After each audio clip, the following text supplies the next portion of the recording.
O my people, that I am when I have opened your graves and lifted you out of your graves. I will put my breath into you, and you shall live again, and I will set you upon your own soil. Then you shall know that I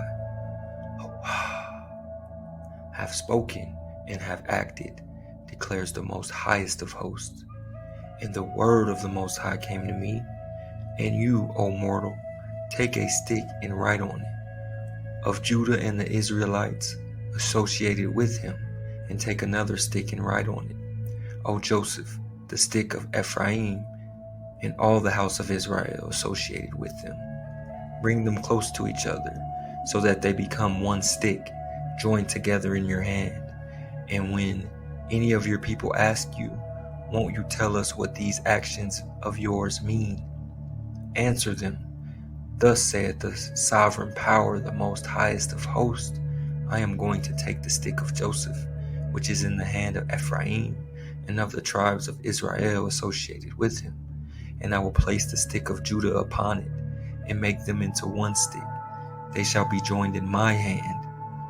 You shall hold up before their eyes the sticks that you have inscribed, and you shall declare to them, thus saying the sovereign power, the most highest of hosts, I am going to take the Israelite people from among the nations they have gone to, and gather them from every quarter, and bring them to their own land.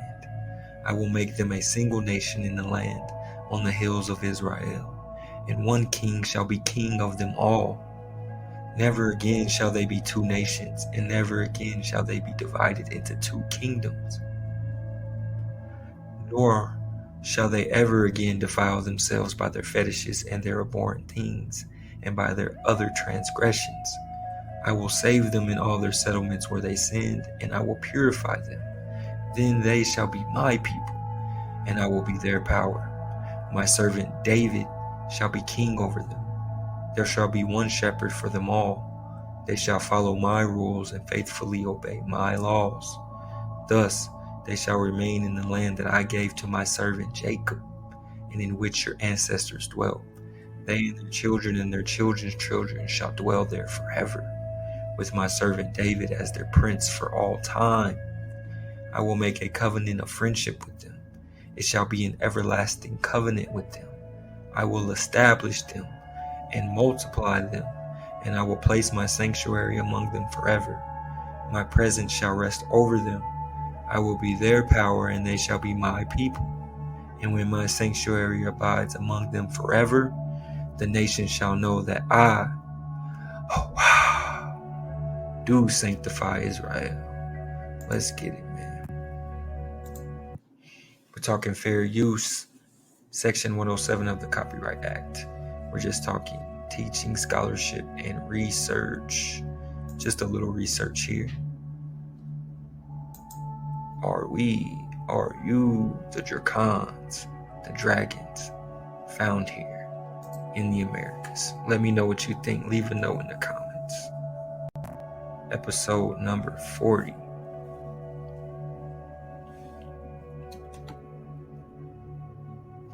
And you are now tapped in with Dragon Canoe. We are steadily rowing, and we are constantly flowing. All praise to the Most High. Allow.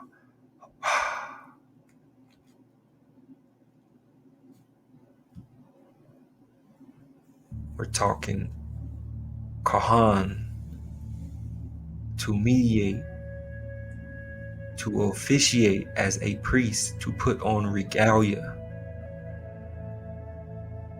the office to execute, the minister in the priest's office, Kohan,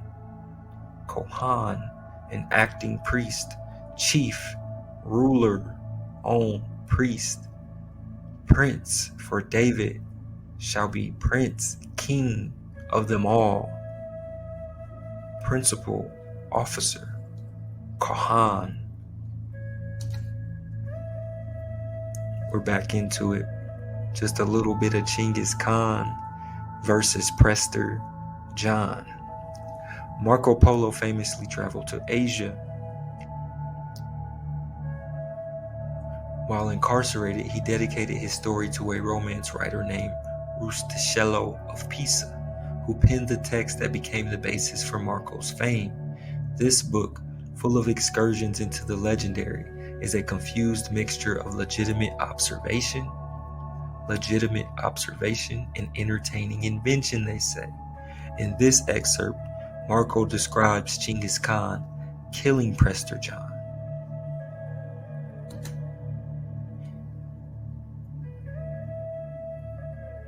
Marco asserts that Prester John was actually an Asian monarch. Such was the authority that Marco Polo's book carried. Although distorted, the following excerpt does at points contain a veneer of factual historical events taking place in Western China, otherwise known as Kitai. Keep that in your mind. In the 13th century, a veneer of factual historical events. The Tartars lived in the north near Siorsia. In this country there were great plains that did not have dwellings like cities and castles, but there were good pastures there and plenty of great rivers and lakes. They did not have lords, but they certainly paid tax to one great lord, who was called in their language Unk Khan, the Wang Khan. This was the Prester John, of whose kingdom everyone speaks. For there shall be one king of them all, for they shall have one shepherd. And this was the Prester John, of whom kingdom everyone speaks. The Tartars paid him a tax of one animal for every 10. Tenduc is a province towards the east that contains many villages and castles. Connect the dots. They belong to the Grand Khan because the subjects of the Prester John belong to the Grand Khan. The main city is called Tenduc, and the king of this province is of the same lineage as the Prester John. He holds the land for the Grand Khan, but not all that Prester John held. Are you following? He holds the land for the Grand Khan, but not all that Prester John held, but only a small part of it. But indeed I tell you that the Grand Khans have always given their daughters and family members to the kings who reigned, who are the lineage of Prester John. The 13th century account describes King James of Aragon receiving an emissary from the Great Khan in 1267, they say. Great Khan, Ko-Han. And when we were come from Montpellier, we went to Perpignan and arrived in this same day a message from the king of the Tartars. And we say that about this we were very honored, because in that day had come a letter of the highest king of the world with a lot of love. We're talking Kahan, Grand Khan. We're talking Prester John. His empire was finally conquered in 1211 by the Mongols. Are you following? Conquered by the Mongols. The title of Khan was conquered by the Mongols, who called it the Karakatai, or Black Khatan Empire. This was Rubruk's story in about 1098, saying there lived in Central Asia a certain Khan, Unk Khan, Wang Khan, Prester John, chief of the Black Khatayans. When Khan died, the Black Khatayans, we're talking Katai, right? And what seems to be Mexico, Tara, Florida. In Central Asia, a certain Khan, chief of the Black Khatayans. When Khan died, the Black Khatayans came under the rule of the Mongols, under Genghis Khan, who overthrew the Karakatai Empire. We're on Orontius finds map 1531, Kara, Katai, and what we would know as present-day Mexico. Prester John and the Black Khatan. Khan, an officer answering to a governor in Europe or America. Among the Tartars, a chief or prince. Khan, also spelled Kham, historically the ruler of a monarch or Mongol tribe, Ulus, at the time of Genghis Khan. A distinction was made between the title of Khan and that of Kakan. Again, the title of Khan. The title of Khan and that of Kakan. A distinction was made. During this time, Genghis Khan came to power within all the Mongols League and was proclaimed Khan. Are you tracking proclaimed Khan? We're talking Chief Khan. Prester John was overthrown by Genghis Khan, who was then proclaimed Khan. We're talking Genghis Khan versus Prester John. He skillfully gained control over the Mongols outside the League, and he undertook military campaigns that extended Mongol domains as far west as European Russia and as far east as northern China, otherwise known as Katai. Chief Khan of the Black Katayans, saying Genghis Khan died on a campaign against the Shia. The Western Shia was one of the three great barbarian empires founded by Li Yuan Hao, ruler over the Tanguts. We're talking Tenduc. We're talking Tangut. The Tanguts controlled the trade routes between China proper and Central Asia, known as the Silk Road. We're talking Tangut. Deng Xiang, the Western Shia. Li Yuan Hao, Deng Xiang, Tangut. The Tanguts were the predominant local power in what is now eastern Gansu, Ningxia, and northern Shanxi, according to William of Rubra, who traveled to various parts of the Mongol Empire, much like Marco Polo, saying the Tanguts, we're talking Tenduc, and the Tanguts were valiant and had big swarthy men among them. Swarthy, meaning of a dark color, complexion, or caste. We're talking Americans. Again, we're back to Orontius finds map. Another map by Orontius find. We're talking South America, what we would know to be Mexico. I got the map flipped so you can get a better orientation. We're talking Tangut.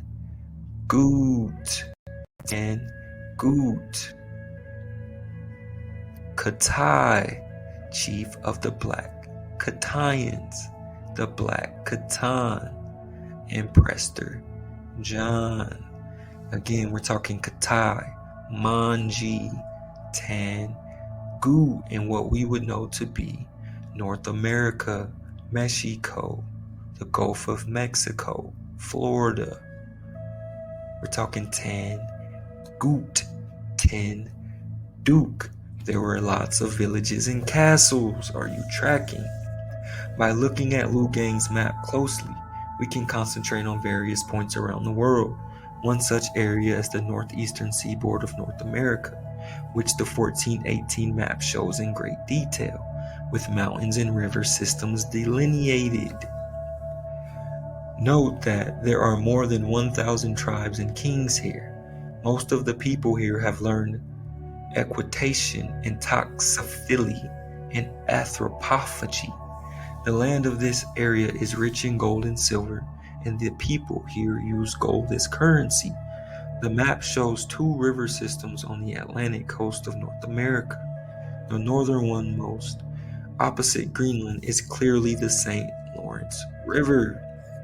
We're talking Liu Gang's 1418 map and what we would know to be North America.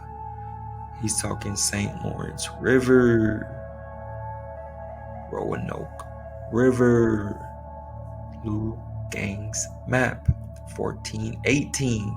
Are you tracking? We're talking North America. Khan, chief of the Black Catayans. We're talking Prester.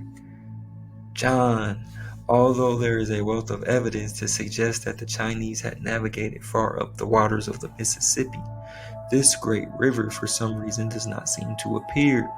The river system that we can see empties into the Atlantic on the northern tip of the promontory, in the same position and with the same shape as Cape Hatteras, part of the Outer Banks of North Carolina.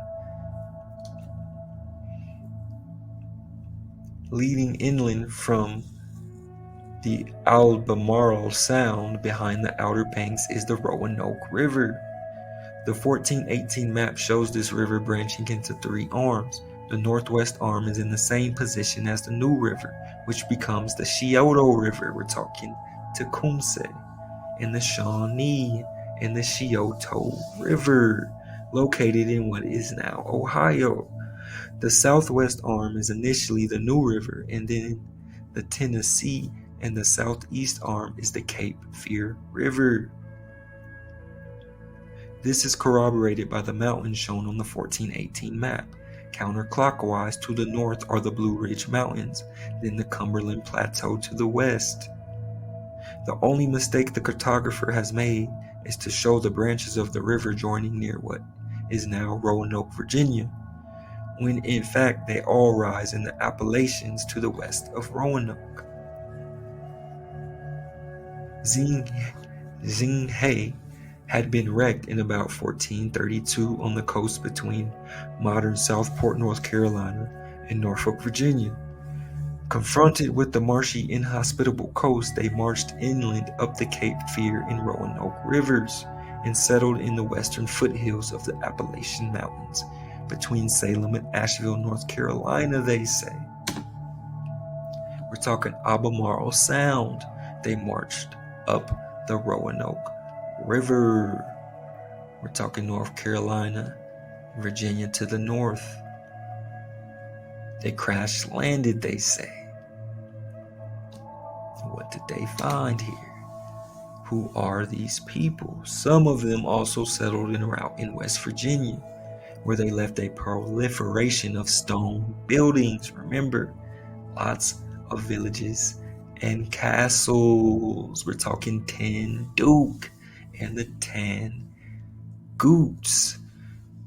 They left a proliferation of stone buildings, two-story stone houses, barns, and mills. Worsing believed that they had also left a selection of Chinese plants, they say. He believes their survivors are among the tribes of the Ming-Ho, or Mingo. Let's get it. The tribes of the Ming-Ho, or Mingo. The Wyoming, the Lyco, Ming, and the Shawnee, which name, again, the Shawnee, we're talking Tecumseh, the Crouching Panther, the Shawnee name, corrupted from Oceanie Ho and the Melungians, they say. Worsing had come across similarly tantalizing accounts. He details the Shawnee Ho, whose name was later corrupted to Shawnee, a group defeated by a colonial army in 1794 at the Battle of Fallen Timbers. We're talking Pukinshinwa, the father of Tecumseh, Pukinshinwa. On their capture, they vehemently protested that they were not American Indians, end quote, but foreigners, they say. The Shawnee were also described in detail by Captain John Smith, the colonial leader in Virginia, famed for his dalliance with Pocahontas, in the diary he kept while held a prisoner by Powhatan, Chief Powhatan, the brother of Pukinshinwa, the father of Tecumseh. Jerry Worsing has come across numerous identified stone buildings again. We're talking Tenduc, where there was lots of villages and castles. Jerry Worsing has come across numerous unidentified stone buildings. The first European settlers to arrive found the buildings already constructed when they arrived there. Worsing also has seen curiously anomalous stone structures at Walnut Gap Trail near Asheville, North Carolina, saying there are walls, we're talking walls, stone walls in Fayette County, North Carolina, and structures in Fort Branch, Pineville, Glen Fork Junction, and Orton Rice Plantation in Brunswick County, all in North Carolina, and another near Berkeley Springs, West Virginia. We're talking numerous unidentified stone buildings in what on some maps would call Tangut or Tenduc. Our 2008 U.S. tour included a meeting with Charlotte Harris Reese in Virginia. She has been carrying on the work of her late father, Dr. Hendon Reese, or Dr. Hendon M. Harris Jr., an American missionary, they say, who collected 7 map books, which included unusual round world maps, and located 23 similar maps in international museums or collections. We're talking the Hendon Harris map, with what we would know today to be Africa, Asia, right? Australia, all this in the center, and the perimeter or the outer outskirts of what we would know to be North America. Doesn't make sense, does it? But he was convinced that these maps were descendants of a long-lost mother map that originally accompanied the Shanhai Jing, the world's oldest geography text, including Fu Sang, a beautiful land to the east of China. We're talking Fu Sang, a beautiful land to the east of China, they say, that we believe to be North and Central America. This is Harris's map with slightly improved geographical detail, again, with Africa, Asia, Europe, Australia, India, Japan in the center, and the outskirts of the land as what we know to be North and Central America, saying the map was created this way because they had no ideas of longitude, only latitude, they say. We're talking America, land of the feathered people. We're talking the smoked black people, the Olmeca, the Fusang tree. Let's get it, man. Take a look. Let me know what you think. Leave a note in the comments. We're talking Fusang, a beautiful land to the east of what we would know to be China. As Dr. Lee began to research the Cherokee in more depth, he found fascinating cultural similarities between the Native Americans and the Chinese, they say. One being, the Cherokee people have 2 original flags, one with a white background and a depiction of the famous constellation known as the Big Dipper in red. Again, we're just following the drinking gourd here, which they call the peace flag. They also have a war flag with the same design but reversed in color. The Big Dipper, part of the larger constellation Ursa Major, was regarded as the most important constellation by the Chinese, as far back as the first dragon motif in Henan. The handle of the Dipper is typically used as an aid to trace in an imaginary line to Polaris, the North Star. We're just following the drinking gourd here. Let me know what you think. Leave a note in the comment box. We're just getting started here. The Great Dismal Swamp appears to hold just such a mighty piece of evidence. The swamp was drained on commission by some friends of George Washington in 1769. In the course of their work, they came across a huge old Chinese junk. It was the stuff of rumor and legend. The fact was that no one could explain how an ancient Chinese sailing ship ended up in the muck on the Atlantic coast between North Carolina and Virginia. We're talking Tenduc. The wreck was not seen again until 1939, The U.S. Army Corps of Engineers had purchased George Washington's company for strategic reasons and built a canal linking the Great Dismal Swamp in Norfolk with Albemarle Sound, where the Roanoke enters the sea. Again, what's the connection here? Let me know what you think. Leave a note in the comments. We're just getting started. The Corps of Engineers kept detailed records of its work. To date, we have found the annual report of Chief of Engineers, the U.S. Army for 1928, 33, and 43. These summarize the dredging and canal clearance, not least budgets and expenditure. The bulk of the expedition was in 1929 and 32, and in the southern Elizabeth River rather than in the Great Dismal Swamp Canal itself. While clearing the waterway, they found the Chinese junk, which was obstructing the canal. We're talking the Great Dismal Swamp. The Great Dismal Swamp, which was purchased by George Washington and cleared by the U.S. Army Corps of Engineers, man. Tell me what's really going on here. This is a colorized photo of the Great Dismal Swamp. The records describe Parkinson and others visiting one of Chief Powhatan's houses, where they saw a china box, they say. On being asked how the box came into his possession, Powhatan made answer that it was sent him from a king that dwelt in the west over the great hills, some 10 days' journey, whose country is near a great sea. He having the box from a people, as he said, that came hither in ships that were clothes, crooked swords, and somewhat like our men, and were called Akamak China. Chief Powhatan, saying, end quote, made answer that it was sent him from a king that dwelt in the west over the great hills, the Appalachians. They're saying some 10 days' journey, whose country is near a great sea. They came wearing clothes, crooked swords, and somewhat like our men, and were called Akamak.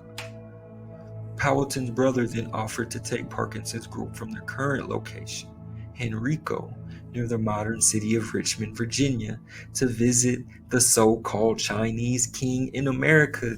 Come on, man. Let me know what you think. 150 miles west to the ridge of hills running south and north, saying, end quote, the discovery whence will bring forth a most rich trade to Katai. We're talking chief of the Black Katayans, the Kwar Katai, the Black Katan. We're talking Prester John, China, Japan, and those other of the East Indies, to the inestimable benefit of this kingdom. The possibility of this mysterious settlement warrants more study, of course. We're just connecting the dots here, following the drinking gourd, man. We're just following the breadcrumbs, man. The local Native American tribe, the Mikmak, established a cultured and civilized community. The first Europeans that encountered the Mikmak reported that tribal members knew how to write on bark paper. In fact, the Mikmak were the only indigenous people of North America who could write, they say, and they also were well versed in the arts of astronomy and astronavigation. Again, we're just following the drinking gourd here. Can't make this up. Mikmak tradition has it that they were educated by a great god with a little g, who had sailed across the ocean in huge ships with trees on their decks. The great lord was called Kluskap. Again, are you following here? Connect the dots. The Mikmak were well versed in the arts of astronomy and astronavigation. They were following the drinking gourd. Mikmak tradition has it that they were educated by a great god with a little g, who had sailed across the ocean. The great lord was called Kluskap. The great lord was called Kusklap, they say. Kluskap. Then, before the first wave of European explorers arrived, the visitors sailed away home as quickly as they had arrived. In their wake, they left remnants of their civilization. We're talking Tenduc, man. A stone city. Again, we're talking many villages and castles. a stone city up on a steep escarpment overlooking the Atlantic Ocean. Chiasen always recalled this as nothing more than a local fable, but about 15 years ago he decided to explore it fully. He followed a well-built road lined by the remains of what appeared to be, again, we're talking Tenduc, we're talking America, we're talking following the drinking gourd here. We're talking Cape Breton Island. Just want to give you some more orientation. Cape Breton or Cape Breton Island, north of Maine in what we would know to be Canada.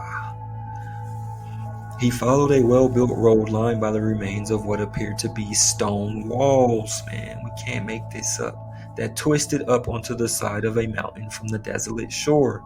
At the summit, surrounded by the Atlantic on three sides, Chiasen came across the ruins of a deserted city. Stone walls, many villages and castles.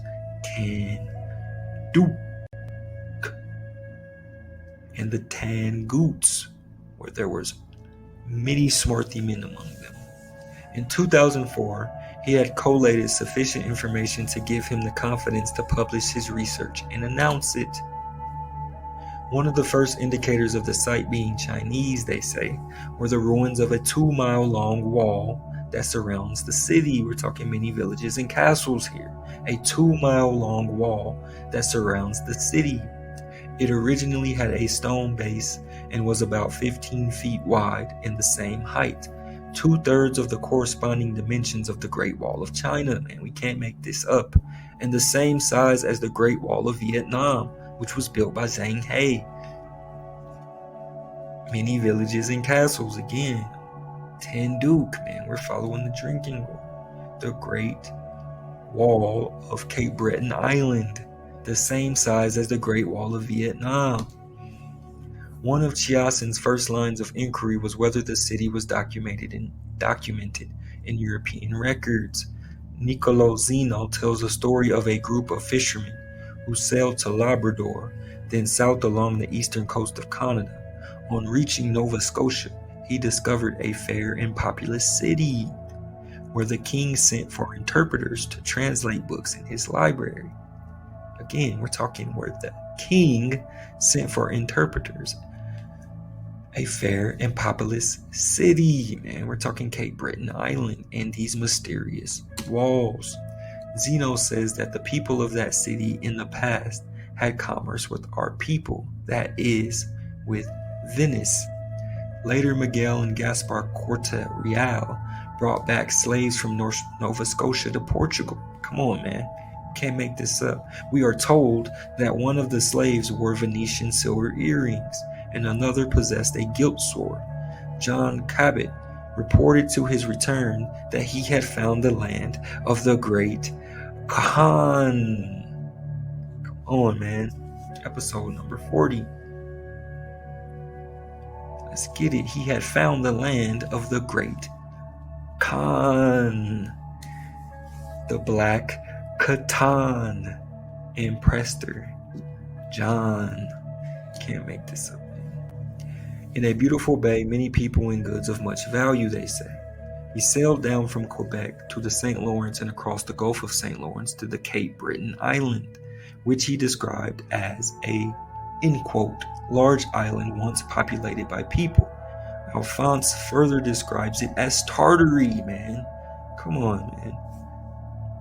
The king of the Tartars. They paid tax to one great lord, whom known as Unk Khan or Khan, Prester John, and the Black Khatan.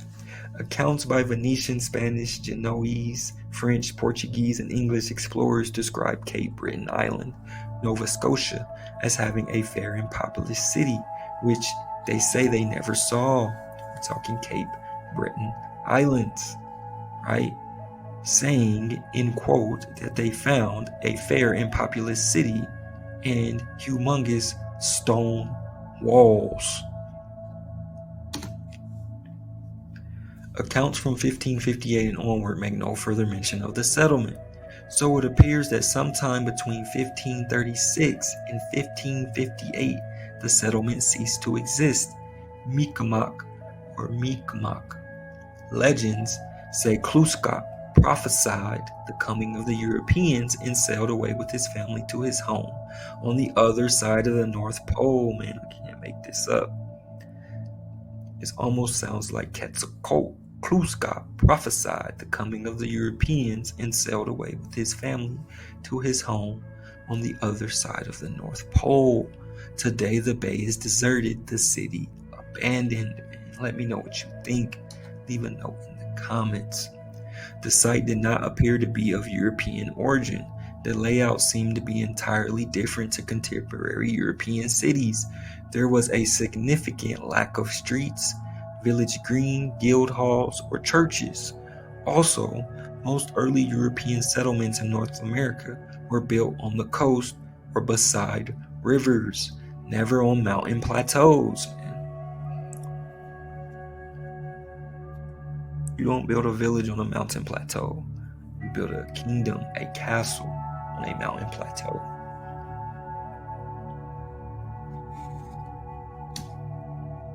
Mikmak legend gives hints at the arrival of unknown beings, they say. Let's get into it. A version of the legend describes the dream of a woman long ago, when only Indians lived on the land. A small island, end quote, a small island came floating in towards the land, with tall trees on it and living beings.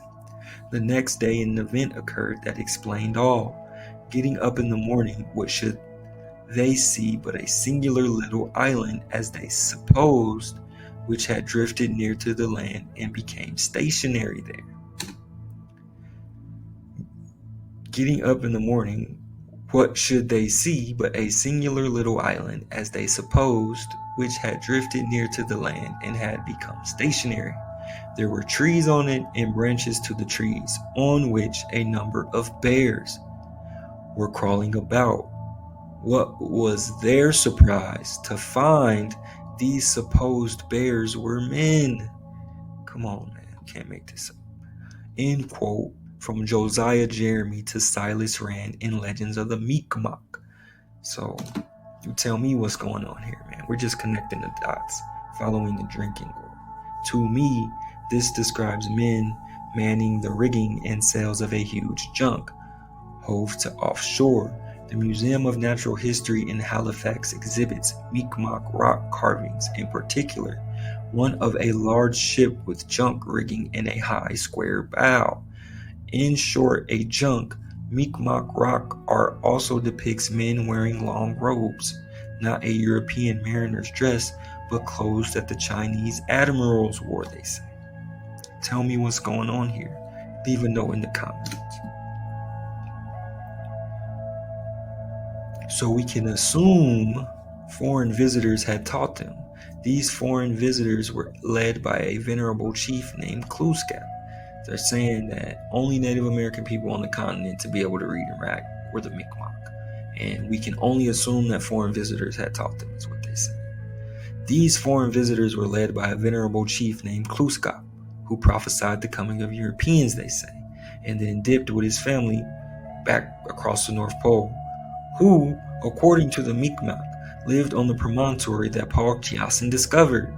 So, saying Kluskap lived on this mountain plateau castle in Cape Breton Island, taught the people, dipped, left, now they could read and write, now they're telling tales of this Kluskap, who also taught them a civil way of life, including how to live in peace under good governance and practical skills such as how to fish with nets and how to navigate by the stars. Again, man, we're just following the drinking gourd here. Nothing more, nothing less. Kluskap and his followers left at some point, legend saying, for their homes at the far side of the North Pole. Chiasson's book describes the indigenous local people, the Mikmak, as having a written language and exhibits copies of this language, modified by the Jesuits. So, come on, man. Modified by the Jesuits. Shia believes that the Mikmak were already Christians when the first Europeans arrived. They acquired Christianity from the Chinese, they say. But all we know is that this Kluskap taught them to navigate by the stars, and that's why we're following the drinking order. We out of here on this one. Let me know what you think, man. We're just getting started. I got more where this came from. Episode number 40, man. Lordy, let's get it. Leave a note in the comments. We out of here on this one.